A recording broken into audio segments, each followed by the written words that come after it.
Chapter 8. One day when the old man just mentioned as having remained with us was out with me gathering roots, we discovered two young natives coming through the marshes, and in our direction, each having a coloured cotton handkerchief fastened to the end of his spear. These they held up as high as they could, waving them about to and fro for me to see, knowing me to be in that neighbourhood. It was evident they had met with civilized people, and, on coming up, it was explained that they had met with 3 white and 6 black men they had never seen before. I inquired if the strangers had any boat, and was told they had a kurong, meaning a ship, but that she was gone, leaving the men behind, that they had erected 2 white houses, which I supposed to be tents, that they had plenty of provisions, blankets, tomahawks, and such articles, that they had asked for some of the kalalingurks, tomahawks, but were refused, although presents were made to the tribe near indented heads, of knives and scissors and other things. The next piece of intelligence was very alarming, the men saying they were in search of another tribe, to enable those they had left behind to murder the white people the more easily, and by doing so to get possession of their property. That night was one of great anxiety to me, for I knew not how, without danger, to apprise the strangers of their perilous situation, as the least appearance of such an intention would to the natives have seemed like treachery. My reflections were very painful, for I was, of course, aware of having long since forgotten the language of my youth. I was at a loss what to do for the best, but at length determined on hazarding my life by going to them at the earliest opportunity for their protection. So, when the 2 men who brought the intelligence had left us to go in search of the other tribe, I hastened off on my journey to where the strangers were, which, as the natives had described, was about 15 miles distant. But it must have been much more, for I did not reach it until the next day, the weather being cold and very tempestuous. At length, I arrived in sight of a long pole, or staff, with the British colours hoisted upon it, and there I also saw a sort of camp. I now was overwhelmed with feelings connected with the past, the present, and the future. My being an absconder from the operations of the sentence imposed upon me by the authorities, and the consequences of having so done. The present, with reference to my then unmistakable liberty, and perfect freedom from all such consequences. And, as to the future, there was what before me? Captivity and probable punishment. Who could tell? While sitting in deep thought musing over all these matters, I saw one of the white men take a bucket and go with it to a well some way off, and when he had left it with his load, I went there also, in order to gradually recover my senses and act upon my ultimate determination, whatever it might be. From the well I had a good view of all about me, and observed that the natives had pitched their tents near those of the white men, the former being seated round their fires, evidently in great excitement. Presently some of the natives saw me, and turning round pointed me out to one of the white people, and seeing they had done so, I walked away from the well, up to their place, and seated myself there, having my spears and other war and hunting implements between my legs. The white men could not make me out, my half-caste colour and extraordinary height and figure, dressed, or rather undressed as I was, completely confounding them as to my real character. At length, one of them came up and asked me some questions which I could not understand. But when he offered me bread, calling it by its name, a cloud appeared to pass from over my brain, and I soon repeated that, and other English words after him.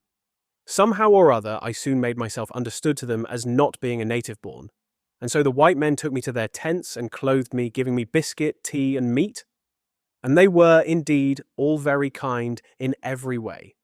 My sensations that night I cannot describe, and before I closed my eyes, I offered up to God fervent prayers of thankfulness for my deliverance.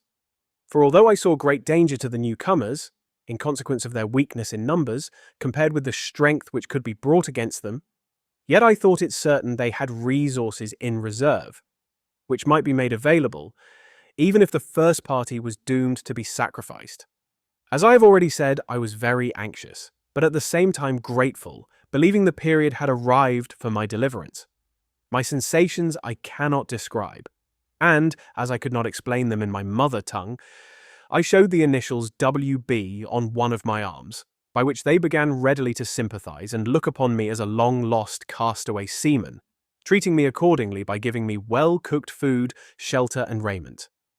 Word by word, I began to comprehend what they said, and soon understood, as if by instinct, that they intended to remain in the country, that they had seen several of the native chiefs, with whom, as they said, they had exchanged all sorts of things for land, but that I knew could not have been because, unlike other savage communities or people, they have no chiefs claiming or possessing any superior right over the soil, theirs only being as the heads of families.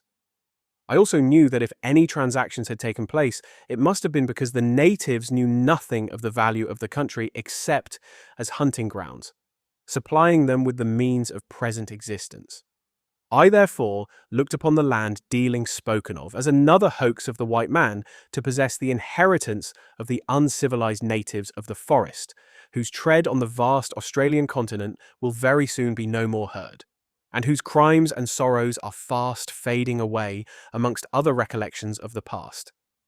In a day or two I was quite at home with the strangers, to whom I made myself useful in any way I could, by giving them useful information about the country. They said the vessel, which had landed them, would be back again from Launceston in a few days, bringing, they thought, a great many people and a further supply of provisions and working tools. By their desire, I remained at the camp with them constantly, night and day, and I did so with considerable anxiety, knowing that the tribe the two men had gone to fetch would soon arrive, and might be disposed to follow up their murderous intentions. At length, these people came in great numbers, and seeing the very few English and small party of Sydney natives, their determination to destroy them was communicated to me, with a positive desire that I should aid them, and with a threat that I should be sacrificed with the weaker party on my refusing to do so. I knew not how to act for the best. If I acquainted the new settlers of their great danger, they might in the excitement have had recourse to violence, which would have made matters in all probability worse, they being so few in number.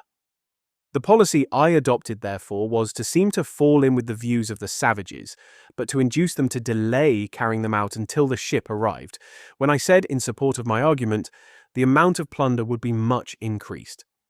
This maneuver succeeded for a few days, but at the end of that time they became very impatient, so that I told the white men to be on their guard, and arming myself with a gun, I threatened, in strong language, the life of the first native who raised a hostile hand against the strangers, telling them afterwards that on the arrival of the vessel they should have presents in abundance.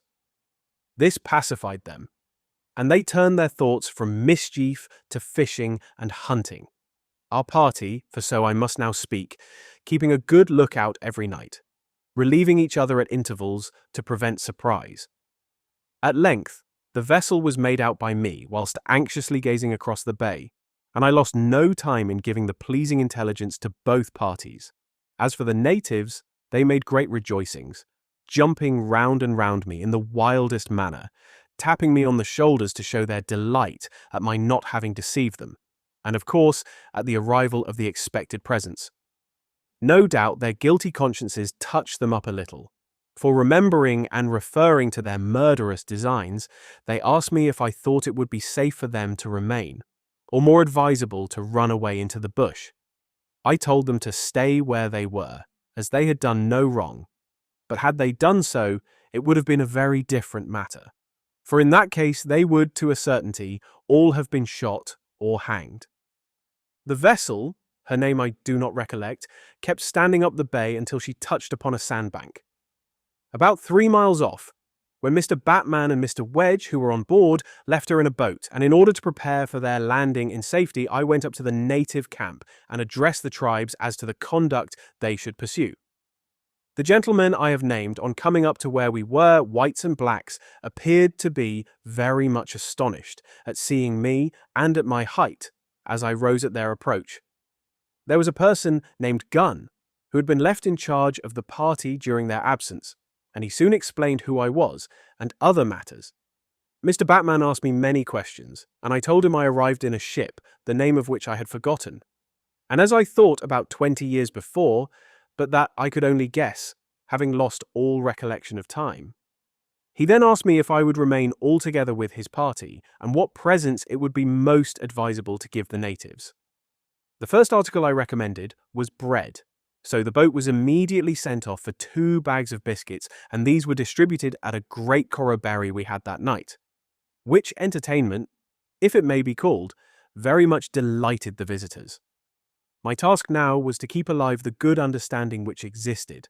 In that I succeeded. And in the meantime, the vessel had floated off the sandbank, and we landed from her provisions, blacksmiths, carpenters, and other tools. As Mrs. Batman with her family had arrived in the vessel, they were landed also as soon as the best accommodations that could be prepared had been made ready for their reception. The brig sailed the following day, leaving Messrs. Batman, Wedge, and the whole party behind, making permanent arrangements for a settlement. To Mr. Wedge I had fully explained all the circumstances of my case and my anxiety about my position as a runaway from the Calcutta. That gentleman said he would represent them in the most favourable light to Lieutenant Governor Arthur, so that I might feel safe in returning to Van Diemen's Land, for I was resolved on not doing so as a prisoner after so many years' suffering. Mr. Wedge kindly promised to use all the interest he had to procure me a free pardon, and so I waited the next arrival of the vessel, employing myself in the meantime as an interpreter, and as the friend of both parties, seldom leaving the camp, in case any unfortunate dispute might arise during my absence. At length, Mr. Wedge expressed a wish that I should accompany him on an exploring excursion inland. So we started with 2 others, and 3 of the Sydney blacks, reaching Kainjiang, as the natives called an extensive lake, the first night, and the next day, Booniwang, a rising ground of considerable height, from whence may be seen a great extent of country. Mr. Wedge here took some sketches, and I pointed out to him the falls near a place called Worongo, where I had caught a vast quantity of eels. Of these falls he also took a view, calling them Buckley's Falls, out of compliment to me. We passed, the next day and the following, over a great extent of fine country, now jotted with the homesteads of many an industrious and wealthy settler. It would be useless for me to describe a country at this time so generally known. Suffice it to say, Mr. Wedge was surprised and delighted with the magnificence of its pastoral and agricultural resources, making, I suppose, his reports accordingly. I must state, however, that on this excursion we visited my old fishing hut at the Karaaf River, and, on more than one occasion, we shot wild fowl on the rivers and lakes in the presence of the natives, so as to occasion them to entertain great dread of the use of firearms. I was authorized to tell those I met with that if they would go to the settlement, presents would be made to them of blankets, knives, etc., and many promised to visit us. For some time I found it as much as I could do to keep down their inclination for thievery, and their continual grumbling at some plan not being acted upon for seizing all they saw before them, they thinking it altogether my fault that an attack had not been made. For although they dreaded the firearms, they desired to surprise the party and beat them by their numbers. At length, the vessel arrived from Hobart town, anchoring about 2 miles off the land, and the boat we had left with us being launched and manned, Mr. Batman went on board. On leaving us, he told me he would make a signal by firing off his gun, if there was any good news in which I was interested. He was not long on board before he did so, and that I was delighted may be easily imagined, and I had great reason to be more so when on landing he handed me a letter to Mr. Wedge, who told me all was right. The next matter of importance was to remind him of my promise to the natives, which, as the ship had arrived, ought to be performed promptly in order to avoid dissatisfaction. The boat was accordingly sent off again to the vessel for 2 more bags of biscuit, but it did not return until late, so that I was obliged to defer sharing them out that night. The next morning, I did so, and Mr. Wedge showed me at the same time a free pardon from Governor Arthur, and a very flattering testimonial of thanks for my services to the settlers. These documents were dated the 25th of August, 1835, which, strange to say, was exactly 32 years from the date of my landing from the ship Calcutta. I take this opportunity of publicly acknowledging the great kindness shown me by Mr. Wedge in thus procuring me my freedom so immediately after my becoming known to him in such an extraordinary manner, and also my gratitude to Sir George, then Colonel Arthur, for his having so readily responded to the appeal made on my behalf. It was more than I had reason to expect from any governor, without a previous reference to the home authorities, and the confidence thus placed in my future exertions to benefit the first settlers gratified me exceedingly. Allow me, generous reader, to throw my mind back upon the hour when I thus received deliverance from the past and present, and my long-hoped for freedom for the future. Thus, in effect, I express myself. I can now once more raise my thoughts, my unshackled mind and hands, to heaven as a free man. I can now offer up my prayers of praise and thankfulness to God for my extraordinary deliverance and for his wonderful preservation of me during so long a period. My heart beats high with joy, almost to its bursting, and I ask whose heart, bounding from so many long years of solitude and captivity into freedom, could or can beat like mine. End of chapter 8.